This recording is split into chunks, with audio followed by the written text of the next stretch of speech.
إن الحمد لله نحمده ونستعينه ونستغفره ونعوذ بالله من شرور أنفسنا ومن سيئات أعمالنا من يهده الله فلا مضل له ومن يضلله فلا هادي له وأشهد أن لا إله إلا الله وحده لا شريك له وأشهد أن محمدًا عبده ورسوله أرسله بالحق بشيرًا ونذيرًا وداعيًا إلى الله بإذنه وسراجًا منيرًا أما بعد فإن خير الحديث كتاب الله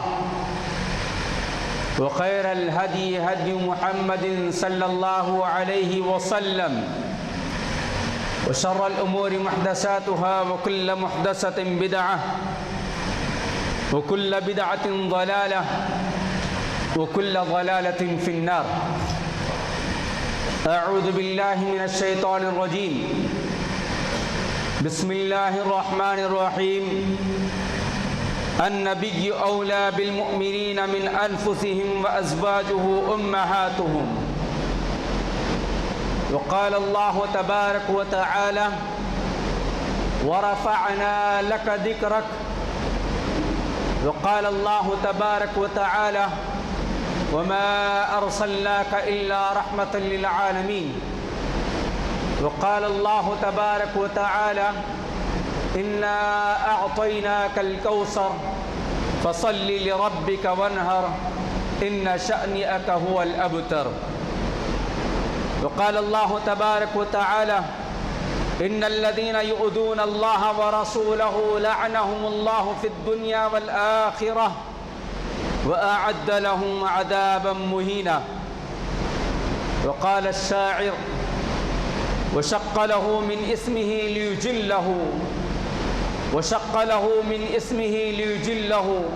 فذو العرش محمود وهذا محمد ہر قسم کی تعریف، توصیف، بڑائی، کبریائی، پاکیزگی، بزرگی اللہ سبحانہ و تعالیٰ کے لیے سزاوار اور زیبا ہے، جس رب کائنات نے محبوب کائنات کا مختلف آیات میں تعارف کروایا اور محبوب کائنات کا مقام اور اس کا مرتبہ ذکر کیا اور اپنے نام سے اس کا نام متعین فرمایا اور اس کی عظمت، اس کی رفعت، اس کی شان، اس کی شوکت، اس کا مقام، اس کا مرتبہ اور اس کی عزت، اس کی تکریم، اس کا احترام اپنے ذمے لے رکھا۔ ایسے ذات گرامی پر لاکہا درود و سلام ہو جس کا تعارف قرآن کریم نے کلام اللہ کے اندر اللہ سبحانہ و تعالیٰ نے فرمایا اللہم صلی علی محمد وعلی آل محمد وبارک وسلم۔ معزز علماء کرام، محترم بزرگوں، نوجوان بھائیوں، معصوم بچوں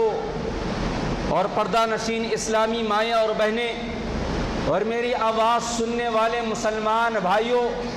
اور ہندوستان کے واسیوں، خطبہ جمعہ کے موقع پر میں نے آپ کے سامنے قرآن کریم کی مختلف سورتوں سے مختلف آیات کریمہ کی تلاوت کی۔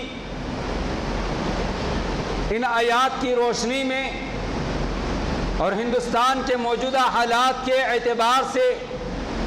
جس عنوان پر لب کشائی کے لیے میں نے کوشش کی ہے وہ ہے عظمت رسول اور گستاخ رسول کا انجام اور ام المؤمنین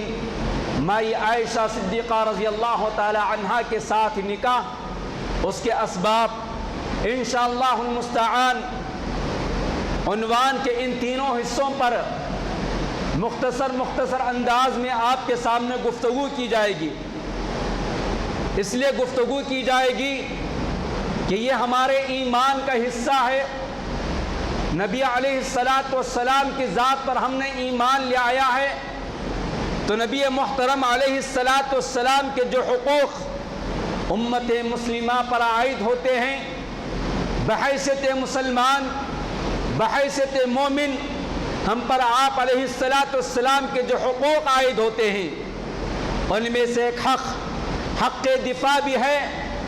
جب آپ علیہ الصلاۃ والسلام کے خلاف میں کوئی قلم اڑتا ہے، کوئی قلم لکھ دیتا ہے، کوئی زبان کھلتی ہے، کوئی ہاتھ اڑتا ہے، کوئی آنکھ اڑتی ہے، کوئی قدم اڑتا ہے، کوئی حکومت اڑتی ہے، کوئی فرد واحد اڑتا ہے، کوئی تنظیم اڑتی ہے، کوئی تحریک اڑتی ہے، کوئی کتاب لکھی جاتی ہے، ان تمام کا جواب دینا ہم مومنوں کا فرض بنتا ہے، ہم اہل ایمان کا حق بنتا ہے کہ نبی کی شان میں اٹھنے والے ہر قدم کا جواب دیا جائے، نبی کی شان میں اٹھنے والے ہر لفظ کا جواب دیا جائے، نبی کی رسالت کا دفاع ہم پر ذمہ داری ہے، نبی کی شان میں اٹھنے والے، نبی کی شان میں گستاخی کی جانے والے کا دفاع کرنا ہم مومنوں کا فرض بنتا ہے۔ اسی ایک ادنا سا فریضے کو سمجھتے ہوئے میں نے آپ کے سامنے اس موضوع کو رکھا ہے۔ امام مالک رحمت اللہ علیہ فرماتے ہیں، امام مالک رحمت اللہ علیہ ایک مرتبہ بڑے غضبناک انداز میں، انتہائی غضبناک انداز میں امام مالک رحمت اللہ علیہ فرماتے ہیں، ما بقاء الامہ بعد شتم نبیہا صلی اللہ علیہ وسلم، اس امت کو جینے کا حق نہیں، اس امت کو زمین پر رہنے کا حق نہیں جس امت کے نبی کے تعلق سے گالی گلوچ کی جائے، اس امت کے نبی کی شان میں گستاخی کی جائے، اس امت کو جینے کا حق نہیں ہے۔ یہ اور بات ہے کہ اس وقت ہمارا ایمان اس قدر کمزور ہے کہ ہمیں اس بات کا احساس بھی نہیں ہوتا ہے کہ ہمارے نبی کی شان میں وقتاً فوقتاً گستاخی کی جا رہی ہے۔ اسلام کے تعلق سے، اہل اسلام کے تعلق سے، آپ کے اصحاب رسول کے تعلق سے، آپ کے ازواج محترمات کے تعلق سے اور قرآن کریم کے تعلق سے وقتاً فوقتاً اس ملک کے اندر ہی نہیں بلکہ پوری دنیا انسانیت کے اندر پے در پے حملے کیے جا رہے ہیں، اور ہم مومن اور ہم مسلمان بغیر کسی احساس کے، بغیر کسی جرأت کے جو ہے اس قدر بیٹھے ہوئے ہیں، اس قدر قابل غفلت میں ہیں کہ ہمیں جاننے کی بھی کوشش نہیں کرتے ہیں کہ عظمت رسول کیا ہے، شان رسالت کیا ہے، عظمت رسول کی شان میں گستاخی کرنے والے کا انجام کیا ہے، اور ہم مومنوں کا کیا فرض بنتا ہے۔ ان تمام ناحیوں سے ہم سب کو سوچنا، سمجھنا، علم حاصل کرنا، جاننا چاہیے اور اپنی ذمہ داری کا حق ادا کرنا ضروری ہو جاتا ہے۔ حضرات، اس ملک کے اندر چند سالوں سے بہت کچھ کیا گیا، ہم نے بہت کچھ سہا، ہماری ذات پر انگلی اٹھائی گئی، ہماری شہریت پر انگلی اٹھائی گئی، ہمارے ہندوستانی نہ ہونے پر انگلی اٹھایا گیا، ہمارے خلاف قانون بنایا گیا، ہمیں روڈوں پر لایا گیا، ہمیں سڑکوں پر احتجاج کرنے پر مجبور کیا گیا، ہماری معاشی حالت کو بدتر کیا گیا، ہمارے گھروں کو ویران بنایا گیا، ہمارے دکانوں کو جلایا گیا، نہتے مسلمانوں کو روڈوں پر، سڑکوں پر ایک ساتھ ظلم و زیادتی کرتے ہوئے انہیں مارا گیا، ستایا گیا اور ان کے ویڈیوز بنا کر وائرل کیے گئے، ہماری ماؤں اور بہنوں کی بے عزتی کی گئی، ان کی عفت اور ان کی عصمت کے ساتھ کھیلا گیا، ہماری جائیداد کو نیلام کیا گیا، ہمارے سروں کے ساتھ کھیلا گیا اور ہمارے سروں کو قلم کرنے کی بات کی گئی، ہمیں اس ملک کو چھوڑ کر جانے کی بات کی گئی، ہمیں ڈیٹینشن کرنے کی بات کی گئی،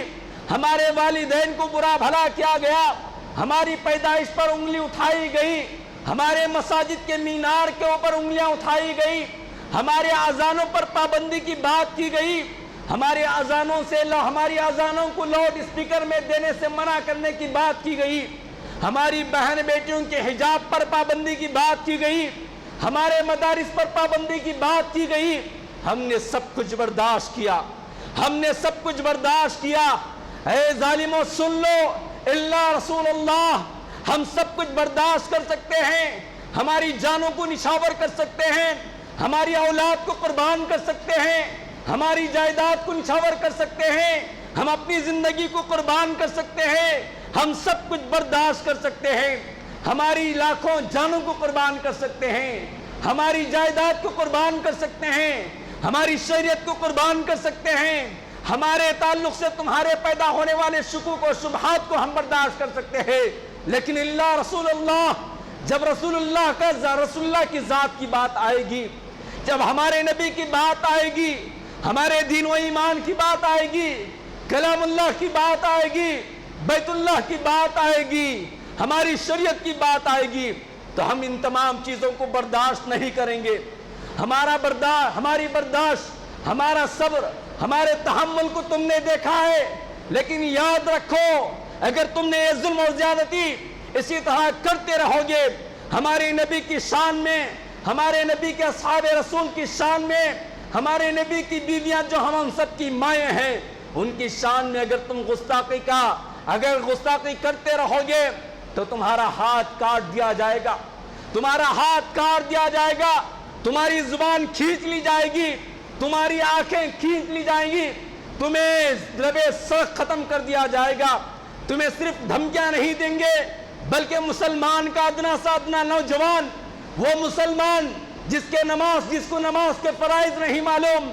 وہ مسلمان جس کے دل کے اندر ایمان کی عظمت نہیں ہے، پھر بھی جب نبی کا نام آتا ہے، نبی کی شان میں گستاخی کی جاتی ہے تو برداشت نہیں کر پائے گا۔ یاد رکھو تم نے ظلم کے حدود کو پار کرتے ہوئے اب ہمارے نبی اور ہمارے نبی کے کاشانے کے اوپر ہاتھ ڈالا ہے، لہٰذا تمہیں سنانا چاہتے ہیں کہ ہمارے غم اور غصے کے اظہار سے پہلے اور ہمارے صبر اور تحمل کے برداشت ختم ہونے سے پہلے تم سمجھ جاؤ، سدھر جاؤ اور اپنی اوقات پر آ جاؤ، ورنہ تمہاری زبانیں باقی نہیں رہے گی۔ یہ تمہاری حکومت جس کے بل بوتے پر تم جو ہے آئے دن ہم مسلمانوں پر ظلم اور زیادتی کا نشانہ بنا رہے ہو، یاد رکھو تاریخ کے صفحات نے اس بات کی گواہی دی ہے، جس نے بھی ہمارے نبی کی شان میں گستاخی کی ہے، اللہ سبحانہ و تعالی نے اس کی حکومت کو پارا کر کے رکھ دیا ہے، اس کی آل و اولاد کو ختم کر کے رکھ دیا ہے۔ جاؤ تاریخ کے صفحات اٹھا کر پڑھو، قیصر و کسریٰ کی تاریخ کو پڑھو، سپر پاور روم کی تاریخ کو پڑھو، جب قیصر و کسریٰ کے بادشاہ نے ہمارے نبی کے پیغام کو ٹھکرایا تھا، ہمارے نبی کے بھیجے ہوئے پیغام کو پھاڑ کر ٹکڑے کر دیا تھا، اللہ سبحانہ و تعالیٰ نے دیکھتے ہی دیکھتے اس کی حکومت کے ٹکڑے کر دیے اور اس کے 18 بیٹیوں کو قتل کروا دیا۔ اللہ تبارک و تعالیٰ نے اسی کے بیٹے کے ذریعے اسے ختم کر دیا۔ یاد رکھو جس نے بھی ہمارے نبی کی شان میں گستاخی کی ہے اس کی حکومت باقی نہیں رہی ہے، اس کی سلطنت باقی نہیں رہی ہے، اس کی کرسی باقی نہیں رہی ہے، اس کا جاہ منصب باقی نہیں رہا ہے۔ اور اللہ سبحانہ و تعالیٰ نے اپنے نبی کی شان میں گستاخی کرنے والوں کے تعلق سے کہا اِنَّا كَفَيْنَاكَ الْمُسْتَهْزِئِينَ، اے محمد علیہ السلام، آپ کی شان میں گستاخی کرنے والوں کے لیے، آپ کا مذاق اڑانے والوں کے لیے، آپ کی توہین کرنے والوں کے لیے، آپ کی بے عزتی کرنے والوں کے لیے میں تنہا کافی ہوں۔ جس ذات کے لیے اللہ سبحانہ و تعالیٰ کافی ہے، اللہ تبارک و تعالیٰ نے ہر دور کے اندر نبی علیہ السلام کی شان میں گستاخی کرنے والوں کا جو حشر کیا ہے، وہ حشر آج بھی تاریخ کے صفحات میں موجود ہے۔ ہر ہندوستانی کو چاہیے، ہر غیر مسلم کو چاہیے، ہر یورپی ممالک میں رہنے والے انسان کو چاہیے کہ وہ تاریخ کے صفحات کو پڑھیں اور اس کے بعد اپنی زبان کو کھولے، اس کے بعد اپنے قلم کو اٹھائے، ورنہ ان کا حشر وہی ہوگا جو ابو لہب کے بیٹے کا ہوا، ان کا حشر وہی ہوگا جو ابو جہل کا ہوا، ان کا حشر وہی ہوگا جو ابو لہب کا ہوا، ان کا حشر وہی ہوگا جو کملیش تیواری کا ہوا، ان کا حشر وہی ہوگا جو ابو لہب کی بیوی کا ہوا۔ ابو لہب نے نبی علیہ السلام کی شان میں گستاخی کی، تبا لک لہذا جمعتنا یا محمد، نعوذ باللہ، اس نے کہا تیری بربادی ہو اے محمد، کیا تو نے ہم سب کو اسی لیے جمع کیا؟ اللہ سبحانہ و تعالیٰ نے رہتی دنیا تک اس کے اوپر لعنت برسائی، رہتی دنیا پر اس کے اوپر اپنے عذاب کو مسلط کیا اور فرمایا تبت یدا ابی لہب وتب ما اغنی عنہ مالہ وما کسب۔ یہی وہ ابو لہب تھا جو رشتے میں آپ کا چچا لگتا تھا، لیکن آپ کو گالی دینا، آپ کو ستانا، آپ کی توہین کرنا، آپ کی بے عزتی کرنا گویا اس کا وتیرہ بن گیا تھا۔ نتیجے میں کیا ہوا؟ نتیجے میں اللہ سبحانہ و تعالیٰ نے اسے ایک ایسی بیماری دیا جس بیماری کی وجہ سے وہ گھر سے بے گھر ہو گیا، اس کا جسم کا حصہ گلنے اور سڑنے لگا، اس کا گوشت گلنے اور سڑنے لگا، اس کے جسم کے اندر کیڑے پڑ گئے، اس کی اولاد اسے گھر سے باہر ڈھکل دی، اس کی بیوی اسے گھر سے باہر ڈھکل دی، اور نتیجے میں وہ مرا تو اسے دفن کرنے والا بھی نصیب نہیں ہوا، اور نتیجے میں اسے لکڑیوں سے ڈھکل کر ایک گڑھے کے اندر بند کر دیا گیا۔ یہی وہ ابو لہب ہے جس نے اپنے بیٹے سے کہا تھا ایک سفر کے موقع پر، اے عتیبہ جاؤ محمد کی شان میں گستاخی کر کر آؤ۔ باپ کی فرما برداری کرتے ہوئے ابو لہب کا بیٹا جاتا ہے، نبی کی شان میں گستاخیاں کرتا ہے، نبی کو تکلیف پہنچاتا ہے، نبی کو گالی گلوچ دیتا ہے، اور آپ علیہ السلام دعا فرماتے ہیں اللہم صلت علیکہ، اللہم صلت، نبی علیہ السلام دعا کرتے ہیں اللہم صلت علیہ کلبا من کلابک، اے اللہ تو اپنے کتوں میں سے کتے کو اس پر مسلط کر دے،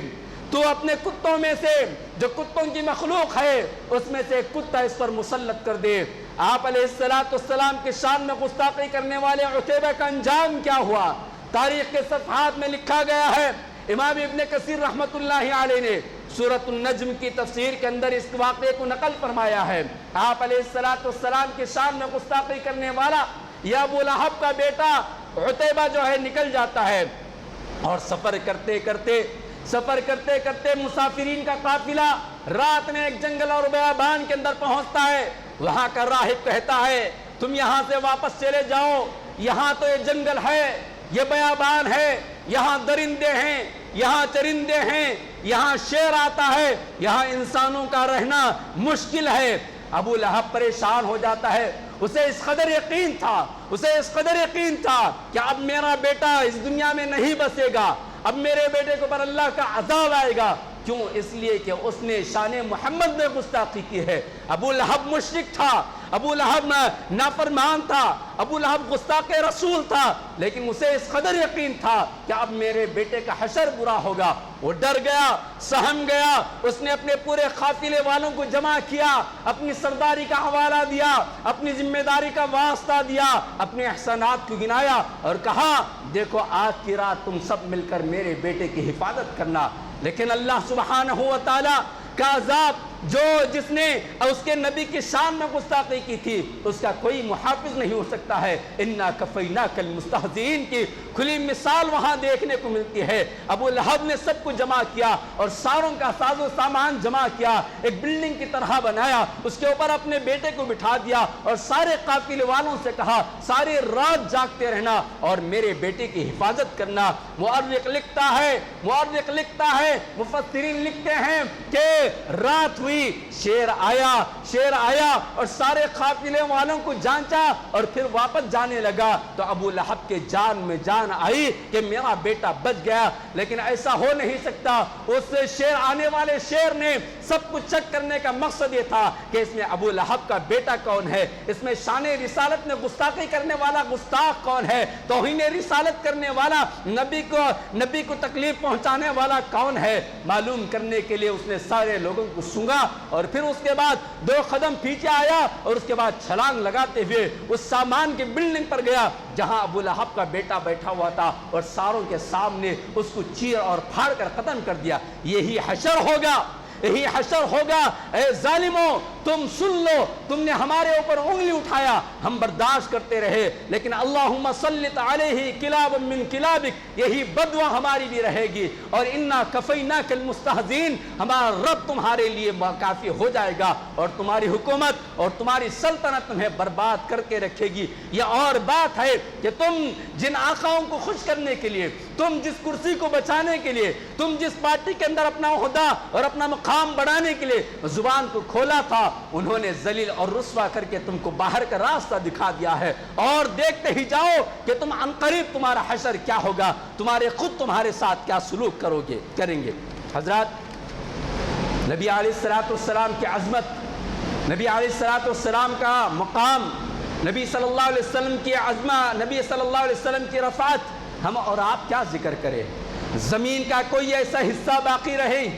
زمین کی دنیا کا کوئی ایسا حصہ باقی نہیں، اور صبح شام کے 24 گھنٹوں میں کوئی ایسا سیکنڈ باقی نہیں جہاں اللہ تبارک و تعالیٰ کے نام کے ساتھ نبی کا نام نہ لیا جاتے ہو۔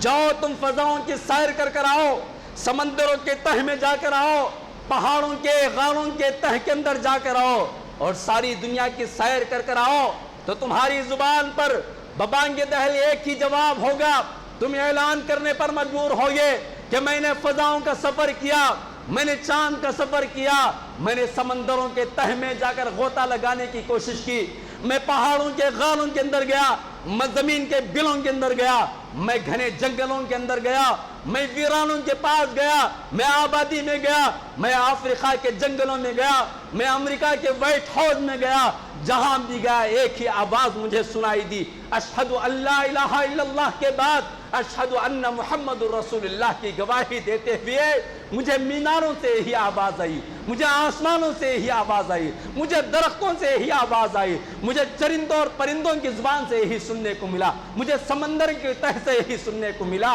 آپ علیہ السلام کا مقام اللہ سبحانہ و تعالی نے فرمایا وَرَفَعْنَا لَكَ ذِكْرَكَ، اے نبی ہم نے آپ کے ذکر کو بلند کر کے رکھا ہے، ہم نے آپ کے ذکر کو بلند کر کے رکھا ہے۔ آپ کی رسالت کے بارے میں اللہ سبحانہ و تعالی نے فرمایا وَمَا أَرْسَلْنَاكَ إِلَّا رَحْمَةً لِلْعَالَمِينَ، ہم نے تمام جہانوں کے لیے آپ کو رحمت بنا کر بھیجا ہے۔ آپ جنوں کے بھی، آپ بشر کے بھی، آپ چرند و پرند کے بھی، آپ حیوانات کے بھی، نباتات کے بھی، جماعتات کے بھی، سب کے رسول تھے، اور یہی وجہ تھی کہ آپ علیہ السلام کے سامنے جو ہے ساری کی ساری مخلوقات اپنے پریشانیوں کو لے کر حاضر ہوا کرتی تھی۔ حضرات، اللہ سبحانہ و تعالی اپنے نام کے ساتھ اپنے نبی کے نام کو جوڑ دیا، جیسا کہ عربی شاعر نے کہا وَشَقَّ لَهُ مِنْ اسْمِهِ يُجِلَّهُ، اسی لیے اللہ سبحانہ و تعالی نے اپنے نام کے ساتھ اپنے نبی کا نام بھی پیدا کیا، اپنے نام کے حصے ہی سے اپنے نبی کا نام بھی بنا دیا، رکھ دیا۔ فَذُو الْعَرْشِ مَحْمُودٌ وَهَذَا محمد، کہ عرش والا محمود ہے، عرش والا محمود ہے اور یہ محمد ہے۔ ظالموں، تم جس زبان سے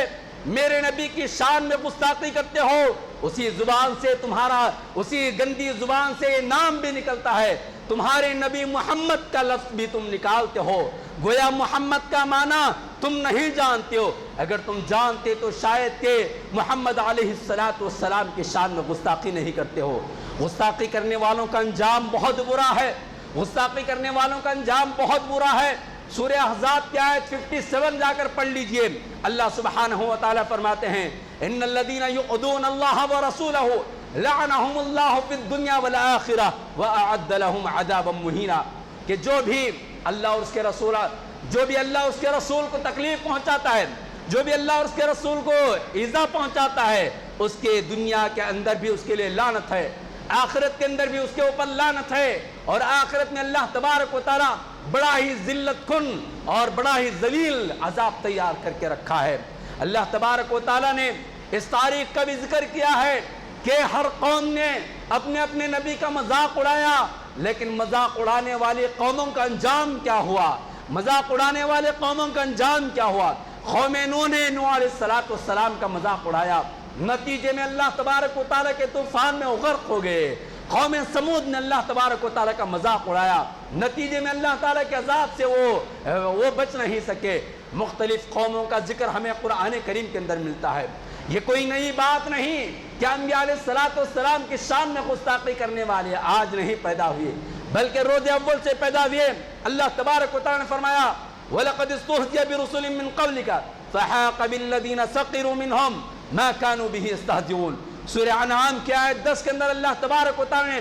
مکمل تاریخ کو بیان فرما دیا ہے کہ جس نبی کی قوم نے بھی اپنے نبی کا مذاق اڑایا، تو اس نبی کی قوم کو اللہ تبارک و تعالی نے ہلاکت اور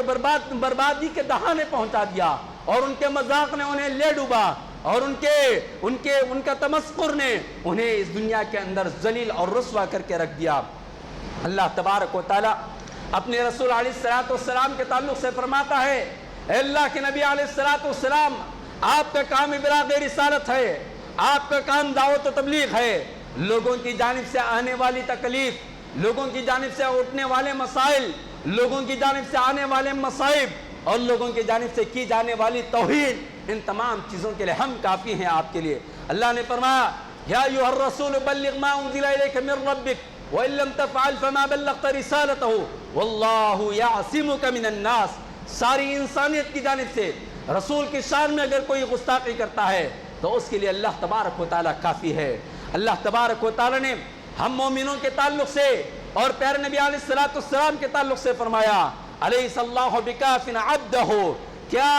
اللہ تبارک و تعالیٰ اپنے بندے کی جانب سے کافی نہیں ہے؟ جب اللہ تبارک و تعالیٰ اپنی نبی کی شان میں ہونے والے گستاخی کا بدلہ لینا چاہتا ہے تو پھر آج نہیں تو کل تمہاری یہ حکومت جس کو تم سپر پاور کہہ رہے ہو، آج تم ساری دنیا کے اندر ذلیل ہو گئے ہو، ساری دنیا کے اندر تم رسوا ہو گئے ہو، اور اپنے لوگوں کے درمیان بھی تم رسوا ہو گئے ہو، اور اللہ تبارک و تعالیٰ جب تمہارا حساب اور کتاب لینے پر آئے گا تو تم اس دنیا کے اندر بچ نہیں پاؤ گے۔ اللہ تبارک و تعالیٰ نے سورہ انفال کی آیت 64 کے اندر بیان فرمایا، یا ایھا النبی حسبک اللہ ومن اتبعک من المؤمنین، اے نبی علیہ الصلوۃ والسلام، حسبک اللہ، اللہ تعالیٰ آپ کے لیے کافی ہے، اور آپ کے متبعین مومنوں کے لیے اللہ تعالیٰ کافی ہے۔ مومنوں، تمہیں گھبرانے کی ضرورت نہیں ہے، تمہارے اوپر جو انگلیاں اٹھ رہی ہیں، شرط یہ کہ تم ایمان والے بن جاؤ تو اللہ تبارک و تعالیٰ تمہاری جانب سے بھی کافی ہو جائے گا۔ اور جس نے بھی نبی علیہ الصلوۃ والسلام کی شان میں گستاخی کی، اللہ تبارک و تعالیٰ نے عرش پر سے وحی نازل فرمائی۔ اللہ نے فرمایا، انا اعطیناک الکوثر فصلی لربک وانحر ان شانئک ھو الابتر۔ یہ دم کٹے لوگ جو آپ کا مذاق اڑاتے ہیں، آپ کی توہین کرتے ہیں، آپ کی گستاخی کرتے ہیں، یہ کہتے ہیں کہ آپ دم کٹے ہیں، اے نبی ایسی بات نہیں، بلکہ ہم نے تو آپ کو حوض کوثر دیا ہے۔ یہی دم کٹے ہیں، یہی دم چلا ہیں، اور یہی جو ہے برباد ہونے والے ہیں، یہی نیست و نابود ہونے والے ہیں، ان کا ہی نام و نشان مٹ جائے گا۔ وہ ابو جہل، وہ ابو لہب، وہ عتبہ، وہ شیبہ، وہ ولید بن مغیرہ، جو اپنی سلطنت پر، اپنی سرداری پر، اپنے خاندان پر، اپنے قبیلے پر، جنہیں بڑا فخر تھا، جنہیں بڑا ناز تھا، آج دنیا جو ہے ان پر لعنت بھیجتی ہے، آج دنیا جو ہے ان کا نام عزت سے نہیں لیتی، بلکہ جب بھی ایسے واقعات پیش آتے ہیں، اسے ابو جہل کی مثال دی جاتی ہے، اسے ابو لہب کی مثال دی جاتی ہے، گویا یہی دم کٹے ہیں۔ لیکن سبحان اللہ، اللہ تبارک و تعالی نے نبی کو حوض کوثر عطا کیا۔ حوض کوثر یعنی خیر کثیر عطا فرمایا، اور ہر چیز کے اندر خیر کثیر ہے۔ آپ کی عظمت، آپ کا مقام، آپ کی رفعت، آپ کی شان، آپ کی شوکت، آپ کا مرتبہ، آپ کا جاہ، آپ کی جلال، آپ کا منصب، سب کچھ بلند ہے، اور ساری انسانیت کے اندر آپ کا مقام بلند ہے۔ اللہ نے آپ کے اخلاق کا، آپ کے کردار کا، آپ کے گفتار کا، آپ کی زندگی کا، آپ کی زندگی کا ثبوت دیتے ہوئے پیش فرمایا، انک لعلی خلق عظیم۔ ایسے با اخلاق، ایسے با کردار، ایسی باعزت انسان کی تم توہین کرتے ہو، اور تم کہتے ہو کہ محمد صلی اللہ علیہ وسلم نعوذ باللہ ہوا پرست تھے، نعوذ باللہ مائی عائشہ صدیقہ رضی اللہ تعالی عنہا کے ساتھ اس نے نعوذ باللہ اپنی خواہشات کی تکمیل کے لیے پیدا کیا۔ تم اندھے ہو، تم عصبیت کا شکار ہو، تم تاریخ نہیں پڑھتے ہو، تمہیں انصاف نہیں آتا ہے، تمہاری زبانیں گونگی ہیں، تمہاری آنکھیں اندھی ہو چکے ہیں، تمہاری عقل فوت ہو چکے ہیں، تمہارے دلوں پر مہر لگ چکا ہے۔ تم جاؤ میرے نبی کی سیرت کا وہ صفحہ بھی پڑھو جس صفحے کے اندر لکھا ہوگا یہ 25 سال کا نوجوان ہے، عرب کی ساری دنیا اس کے اخلاق کی، اس کے حسن و جمال کی، اس کے اکمال ہونے کی، اس کے ابہا کی، اور اس کے اجمل ہونے کی، اس کے احسن ہونے کی گواہی دے رہی ہے۔ وہ نوجوان جس کی خوبصورتی کی کوئی مثال نہیں، جس کے اخلاق کی کوئی مثال نہیں، جس کا حسن اور جمال جو ہے جس کے حسن اور جمال کی کوئی مثال نہیں، کوئی ثانی نہیں۔ 25 سال کی عمر میں جب شادی کی عمر میں پہنچتا ہے تو ایک ایسی خاتون سے شادی کرتا ہے، ایک ایسی خاتون سے نکاح کرتا ہے جو 40 سال کی عمر میں ہے، اس سے گویا 15 سال بڑی عمر ہے، اور یہ نوجوان ہے، بالکل نوجوان ہے، اور پھر ہر طرح کی سہولتیں اللہ سبحانہ و تعالیٰ نے دے رکھا ہے۔ حسن و جمال میں کمی نہیں، اور خوبصورتی میں کمی نہیں، اخلاق میں کمی نہیں، خاندان میں کمی نہیں، قبیلے میں کمی نہیں۔ سردار کا بیٹا ہے، سردار کا بھانجا ہے، سردار کا پوتا ہے، سردار کا بھتیجا ہے، اور سب کچھ اس پر قربان ہو سکتا تھا، لیکن سنو تم نے لیکن تم نے پڑھا نہیں کہ اس نے 40 سال کی بیوہ خاتون سے شادی کیا، 40 سال کی بیوہ خاتون سے شادی کیا۔ تم کیا جانتے ہو کہ میرے نبی نے اس 40 سال کی بیوہ خاتون سے نکاح کر کے کس طرح اس کے ساتھ وفاداری کی زندگی گزارا؟ 54 سال کی عمر تک پیارے نبی علیہ السلام ام المؤمنین حضرت خدیجہ رضی اللہ تعالی عنہا کے ساتھ زندگی گزارا۔ اور اس کے ساتھ ساتھ اگر تم اپنے ہی دامن میں جھانک لیتے، اپنے ہی اوتار اپنے ہی کتابوں میں پڑھ لیتے، تم جن کی پوجا پاٹ کرتے ہو، جن کو تم اپنا رہنما سمجھتے ہو، ان کی تاریخ اگر تم پڑھے ہوتے تو تم خود جو ہے، اگر تمہارے اندر انصاف نام کی کوئی چیز ہوتی تو تم خود جواب دے سکتے ہو کہ جن کی تم پوجا پاٹ کرتے ہو وہ نفس پرست تھے، وہ ہوا پرست تھے، انہوں نے جو کچھ بھی کیا ہے وہ تمہاری اپنی کتابوں میں لکھا ہوا ہے۔ ہمیں بولنے کی ضرورت نہیں ہے، اور نہ بولنے کا ہم شوق رکھتے ہیں، لیکن ہمارے نبی علیہ السلام نے 25 سال کی عمر میں، جوانی کی اس عمر میں 40 سالہ بیوہ خاتون سے نکاح کر کے یہ ثابت کر دیا ہے ہمارے نبی علیہ السلام نے کہ بالکل معصوم ہیں، بالکل پاک ہیں، اور ہمارے نبی علیہ السلام محمد صلی اللہ علیہ وسلم نعوذ باللہ نہ ہوا پرست تھے، نہ نفسانی خواہشات کے پیروکار تھے، نہ ہی اور شہوت پرست تھے، نعوذ باللہ۔ آپ علیہ السلام ایک نہیں بلکہ 11 نکاح کیے، ایک نہیں 11 نکاح کیے۔ آپ ان نکاحوں کے فہرست اٹھا کر پڑھیے، جاؤ ان ظالموں کو بتاؤ کہ ان خواتین کے اندر، ان ہماری ماؤں کے اندر کتنی ایسی خواتین ہیں، کتنی ایسی ہماری مائیں ہیں، کتنے ایسے آپ کی بیویاں ہیں جو بڑی عمر کی تھی، آپ سے بڑی عمر کی بھی تھی، یا پھر آپ سے کچھ عمر کی کم تھی، لیکن اکثر جو ہے بیوہ تھی۔ اگر نعوذ باللہ تمہارے الزام کے تحت اگر ہمارے نبی علیہ السلام ایسے ہوتے تو گویا آپ علیہ السلام 25 سال کی عمر میں مائی خدیجہ رضی اللہ تعالی عنہا سے نکاح نہیں کرتے۔ آپ علیہ السلام نے حضرت عائشہ صدیقہ رضی اللہ تعالی عنہا سے جو نکاح کیا وہ رب کے حکم کی پابندی تھی، وہ رب العالمین کے حکم کی بجاوری تھی، وہ اپنے نفس کے لیے نہیں، اپنے خواہشات کے لیے نہیں، اپنی خواہشات کی تکمیل کے لیے نہیں۔ جس نوجوان نے بھری جوانی کے دور میں 40 سالہ بیوہ خاتون سے نکاح کیا ہے، وہ نبی، وہ رسول اس عمر کے اندر اس چھوٹی سی لڑکی والے، اس چھوٹی سی عمر کے خاتون سے کیسے نکاح کر سکتا ہے؟ یہ تو رب العالمین کا فرمان تھا جس کو بجا لانا ضروری تھا، اور آپ علیہ السلام نے رب کائنات کے حکم کی تعمیل کرتے ہوئے نکاح کیا۔ اور پھر تاریخ اس بات کی گواہی دیتی ہے اور آج تک دے رہی ہے، ہر دور کے اندر، ہر زمانے کے اندر جو ہے، ہر علاقے کے اعتبار سے جو ہے وہاں بلوغت کا مقام، بلوغت کی عمر الگ الگ ہوتی ہے۔ نبی صلی اللہ علیہ وسلم مائی عائشہ صدیقہ رضی اللہ تعالی عنہا سے 6 سال کی عمر میں نکاح کیا، لیکن رخصتی 9 سال کی عمر میں ہوئی، رخصتی 9 سال کی عمر میں ہوئی۔ آج بھی جاؤ مختلف زمین کے علاقوں میں لڑکیاں 9 سال کی عمر میں بالغ ہو جاتی ہیں، اور خود تمہاری کتابیں تمہیں اس بات کی گواہی دیتی ہیں کہ تمہارے وہ رہنما جن کی تم پوجا پاٹ کرتے ہو انہوں نے کیا کیا عمر لکھ رکھی ہے کہ شادی کی عمر کیا ہونی چاہیے، کہیں 4 سے 6، کہیں 8 سے 10، کہیں 6 سے 8، کہیں 6 سے 9، کہیں 6 سے 7 اور کہیں 7 سے 8۔ گویا بالغ ہونے سے پہلے ہی لڑکی کے ساتھ نکاح، لڑکی کے ساتھ شادی گویا پاک بازی کی علامت سمجھا جاتی تھی۔ وہی عیسائی دنیا جو کبھی کبھی ہمارے نبی کی شان میں گستاخی کرتی ہے، وہ عیسائی دنیا کے لوگوں کو بھی جاننا چاہیے کہ تمہارے پادریوں کی جانب سے لکھے گئے کتابیں، تمہارے پادریوں کی جانب سے، تمہارے پوپ کی جانب سے بنائے گئے اصول اور قوانین کو تم پڑھو، وہاں بھی یہی چیزیں موجود ہیں کہ 6 سال کی عمر میں شادی کرنا چاہیے، 9 سال کی عمر میں شادی کرنا چاہیے، 4 سال کی عمر میں نکاح کرنا چاہیے، لڑکی کے بالغ ہونے سے پہلے نکاح ہونا چاہیے، یا اور بات کے رخصتی بلوغت کے بعد ہو، اور اسی وقت جو ہے گویا بے عیب شادی سمجھی جاتی تھی۔ بالغ ہونے کے بعد لڑکی سے شادی کرنا مایوس سمجھا جاتا تھا، گویا اس کی عفت اور اس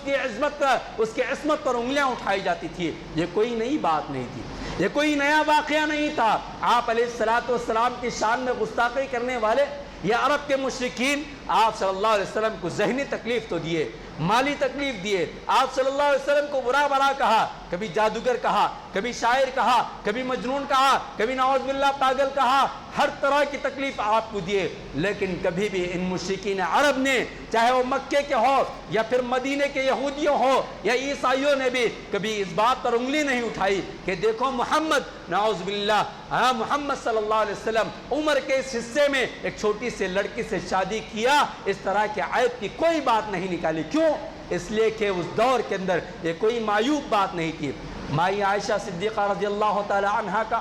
اسلام پر اور اہل اسلام پر اس قدر بڑا احسان ہے کہ اس عمر کی ہونے کی وجہ سے بڑی ذہین تھی، بڑی فتین تھی، چالاک تھی، آپ صلی اللہ علیہ وسلم کے ساتھ زندگی گزار کر لمحہ بلمحہ آپ سے علم حاصل کیا، آپ سے تعلیم حاصل کی، اور نتیجے میں امت کو آپ علیہ السلام کی احادیث کا ایک بڑا ذخیرہ اس نے دی ہے۔ 2200 احادیث ام المؤمنین حضرت عائشہ صدیقہ رضی اللہ تعالی عنہا سے روایت کی گئی ہے۔ 2200 احادیث کا ذخیرہ گویا امت مسلمہ کو مائی عائشہ صدیقہ رضی اللہ تعالی عنہا کی جانب سے ملا۔ آپ علیہ السلام کی اس بیوی محترمہ اور ہم سب مومنوں کی ماں کا احسان ہے۔ نتیجے میں آپ علیہ السلام کے وفات کے بعد مائی عائشہ صدیقہ رضی اللہ تعالی عنہا مفسرہ تھی، محدثہ تھی، فقیہہ تھی، مؤرخہ تھی، بڑے بڑے اکابر صحابہ آپ کے پاس آ کر علم حاصل کرتے تھے، آپ کے پاس آ کر مسئلے اور مسائل معلوم کیا کرتے تھے۔ آپ کا دین رہتی دنیا تک کے لیے ہے، آپ کا دین اسلام جو ہے ساری انسانیت کے لیے ہے، خواتین کے لیے بھی ہے، مردوں کے لیے بھی ہے، بوڑھوں کے لیے بھی ہے، بچوں کے لیے بھی ہے، آپ کا دین ساری دنیا انسانیت کے لیے ہے۔ تو آپ ان الحمد للہ نحمده ونستعینه ونستغفره ونعوذ باللہ من شرور انفسنا ومن سیئات اعمالنا من يهده الله فلا مضل له ومن يضلله فلا هادي له واشهد ان لا اله الا الله وحده لا شريك له واشهد ان محمدا عبده ورسوله ارسله بالحق بشيرا ونذيرا وداعيا الى الله باذنه وسراجا منيرا اما بعد فان خير الحديث كتاب الله وخير الهدي هدي محمد صلى الله عليه وسلم وشر الأمور محدثاتها وكل محدثة بدعة وكل بدعة ضلالة وكل ضلالة في النار أعوذ بالله من الشيطان الرجيم بسم الله الرحمن الرحيم إن الله وملائكته يصلون على النبي يا أيها الذين آمنوا صلوا عليه وسلموا تسليما اللهم صل على محمد وعلى آل محمد كما صليت على إبراهيم وعلى آل إبراهيم إنك حميد مجيد اللهم بارك على محمد وعلى آل محمد كما باركت على إبراهيم وعلى آل إبراهيم إنك حميد مجيد اللهم انصر من نصر دين محمد صلى الله عليه وسلم وجعلنا منهم آمين اللهم اغفر من قتل دين محمد صلى الله عليه وسلم ولا تجعلنا منهم آمين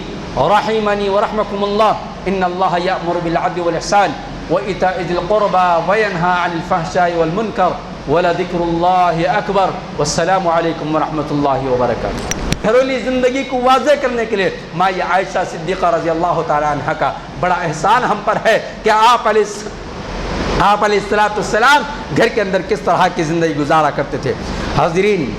وقت اس بات کی اجازت نہیں دیتا کہ آپ کے سامنے اور بھی گفتگو کروں۔ اللہ تبارک و تعالی نے آپ کے نبی کی شان میں گستاخی کرنے والوں کے حشر دنیا کے اندر ہی ذلیل اور رسوا کر کے رکھ دیا ہے، اور کوئی بعید نہیں کہ یہ جو ظالم اس طرح کے جو واقعات ہمارے ملک میں پیش آ رہے ہیں وہ بھی ذلیل اور رسوا ہو جائیں گے۔ 2015 کے اندر اسی سرزمین کا اسی ملک کا ایک بدماش بدخماش ظالم کملیش تیواری نے ہمارے نبی کی شان میں گستاخی کی تھی۔ نتیجہ کیا ہوا؟ اسی کے اپنوں نے اس کے گھر میں گھسا، اسی کے اپنوں نے اسے گھر سے اٹھایا اور اسے ختم کر دیا۔ اور اسی طرح سن 2007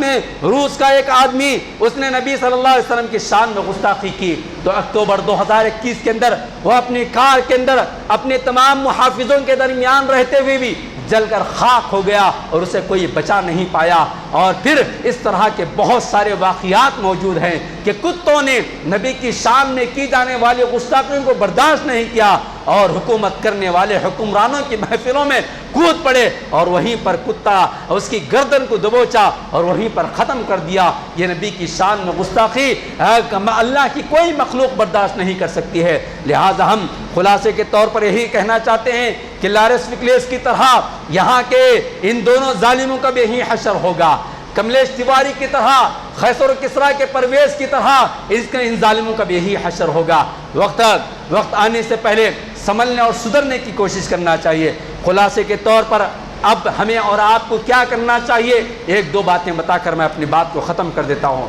ہماری ذمہ داری کیا بنتی ہے؟ ہم بحیثیت مومن، بحیثیت مسلمان، اب ہم کو کرنا کیا ہے؟ ایسے موقع پر ہم جذبات میں آ جاتے ہیں، ایسے موقع پر ہم جو ہے قانون کو ہاتھ میں لے لیتے ہیں، ایسے موقع پر تھوڑی دیر کے لیے روڈوں پر نکل آتے ہیں، نعرے تکبیر، نعرے رسالت کے نعرے تو لگا لیتے ہیں، لیکن حقیقت میں جو کام کرنا ہے وہ کام ہم اور آپ نہیں کرتے ہیں۔ وہ کام یہ کہ ہمیں اور آپ کو چاہیے کہ نبی کی سنتوں کا ادب اور احترام کرے، نبی کی ہر سنت پر عمل کرے، نبی کی تعلیمات پر عمل کرے، نبی کی سنت کا مذاق نہ اڑائے۔ ہم میں سے کتنے ایسے مسلمان ہیں جن کے تعلق سے کہتے ہوئے خون کے آنسو رونا پڑتا ہے، جن کے صبح شام کو دیکھتے ہوئے ہمیں بہت ہی افسوس ہوتا ہے۔ نبی کے احادیث کا مذاق اڑاتے ہیں، نبی کی تعلیمات کا مذاق اڑاتے ہیں، نبی کی تعلیمات کو ٹھکرا دیتے ہیں، نبی کی صحیح احادیث پر عمل نہیں کرتے ہیں۔ یہ بھی توہین رسالت ہے، یہ بھی گستاخی رسول ہے، یہ بھی ان لوگوں کا بھی شمار انہی میں ہوگا جو نبی کی احادیث کا مذاق اڑاتے ہیں،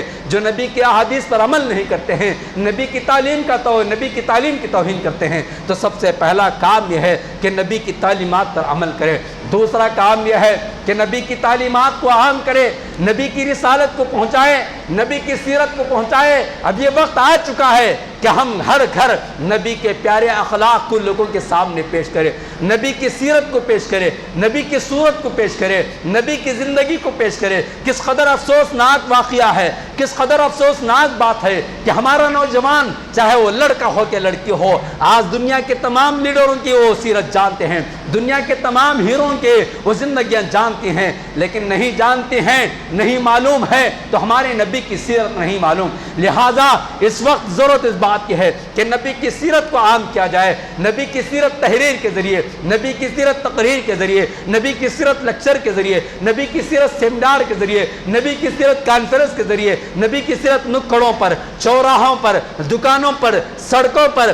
دفتروں پر، کمپنیوں میں، ہر گھر، ہر شخص کے سامنے ہمارے نبی کی سیرت کو پیش کرنا ہم مسلمانوں کی ذمہ داری بنتی ہے۔ ہر وہ زبان جو اس وقت بولی جاتی ہے، ہر وہ زبان جو اس وقت لکھی جاتی ہے، ہر وہ زبان، ہر وہ لینگویج جو اس وقت سمجھی جاتی ہے، ان تمام لینگویجز کے اندر، ان تمام زبانوں کے اندر نبی کا تعارف کروانا ہوگا، نبی کی سچی تعلیمات کو ان تک پہنچانا ہوگا۔ نتیجہ کیا ہوگا؟ نتیجہ یہی ہوگا کہ نبی کی سیرت پڑھیں گے، نبی کی صورت پڑھیں گے، نبی کے اخلاق پڑھیں گے تو وہ ان کی زبانوں کو بند کر لیں گے اور وہ دائرے اسلام میں آ جائیں گے۔ تاریخ نے لکھا ہے کہ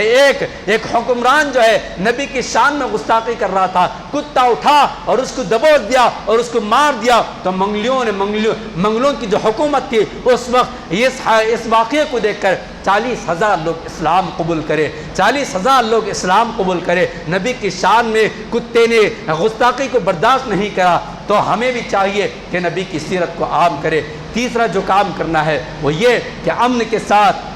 ساتھ اور امن پسند کے ساتھ قانون کو ہاتھ میں نہ لیتے ہوئے ہم جو ہے اپنا احتجاج درج کروائے، اپنے غم اور غصے کا اظہار کرے اور بتائے کہ مومن ابھی بھی زندہ ہے، مسلمان ابھی بھی زندہ ہے، سب کچھ برداشت کرتا ہے، برداشت کر سکتا ہے، لیکن نبی کی شان میں گستاخی برداشت نہیں کر سکتا ہے۔ یہ کام ہمیں اور آپ کو کرنا ہے۔ اللہ سبحانہ و تعالیٰ سے دعا فرمائے اللہ تبارک و تعالیٰ ہم سب کو صحیح معنی میں مومن اور مسلمان بننے کی توفیق توفیق عطا فرمائے، نبی کی عظمت کے لیے جینے والا بنائے، نبی کی شان کو اعلیٰ اور عرفہ بنانے والا ہمیں توفیق عطا فرمائے، نبی کی شان میں گستاخی ہوتے ہوئے ہمیں برداشت نہ کرنے کی طاقت اور صلاحیت عطا فرمائے۔ اللہ تبارک و تعالیٰ نبی سے سچی محبت کرنے والا بنائے، نبی کی عظمتوں کو اپنے دلوں میں، اپنے آل و اولاد کی دلوں میں بٹھانے والا بنائے، نبی کی سیرت کو پڑھنے والا بنائے، نبی کی صورت کو جاننے والا بنائے، نبی کے اخلاق کو اپنانے والا بنائے، نبی کی سنتوں کو پھیلانے والا بنائے،